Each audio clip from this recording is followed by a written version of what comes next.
Good afternoon, ladies and gentlemen. You're watching Qnews, bringing you the latest regional and international developments. Here are the top stories making headlines this hour. Israeli military chief of staff Eyal Zamir has claimed that the so-called Yellow Line marks Gaza's new borders, describing it as both a forward defensive barrier for settlements and an offensive line. That comes as the Yellow Line refers to the position to which Israeli occupation forces withdrew as part of implementing the first phase of U.S. President Donald Trump's plan to end the Gaza war.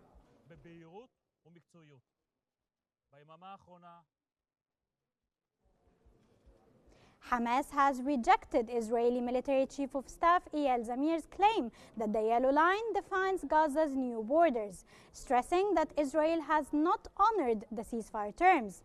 In a statement, the movement said all parties following the Palestinian line agree that Israel has failed to meet any obligations of the first phase. It noted that Israel continues to close the Palestinian side of the Rafah border crossing, block shelter materials, shore restrict aid, and commit killings in Gaza.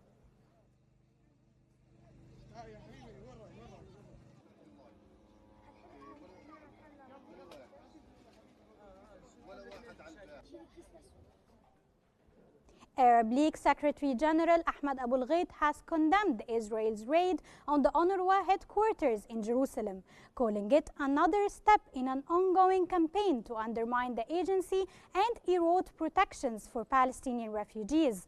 Abul Gheit stressed that Israel's justifications for the raid are illegal and lack any credible basis, describing it as part of a broader effort to dismantle UNRWA's presence and mandate in the occupied Palestinian territory.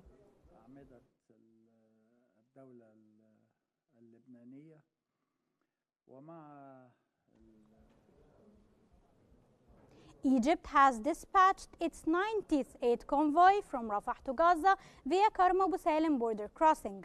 The convoy carries over 8,200 tons of urgent humanitarian and winter aid to Palestinians in Gaza.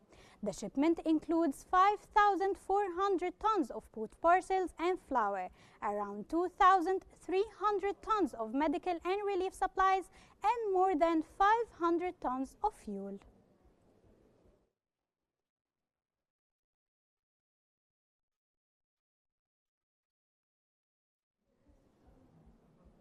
In Cairo, Egypt's Ministry of Tourism and Antiquities has denied reports circulating in some media outlets claiming that Egypt has raised its visa on arrival fee from $25 to $45. The ministry stressed that no executive decision has been taken to increase the fees. What occurred was merely the introduction of a legal amendment setting an upper ceiling for potential fees, not the implementation of any rise.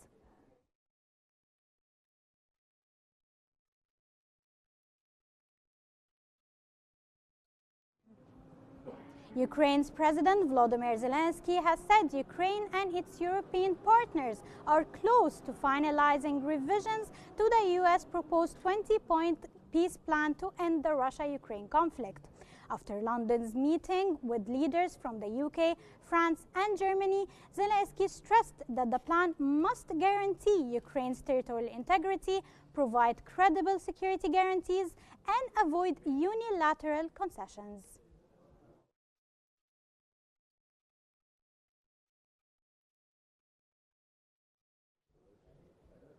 German Chancellor Friedrich Merz has stated that Europe must reduce its reliance on the United States, responding to Washington's new national security strategy.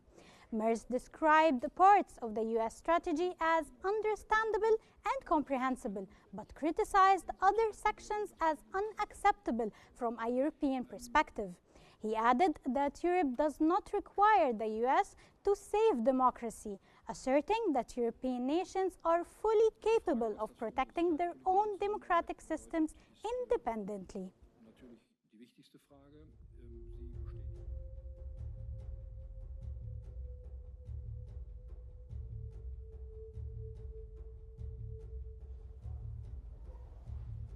And that brings us to the end of our top stories for this hour. Stay with us for continuing coverage, analysis, and breaking updates from across the region and around the world here on Qnews.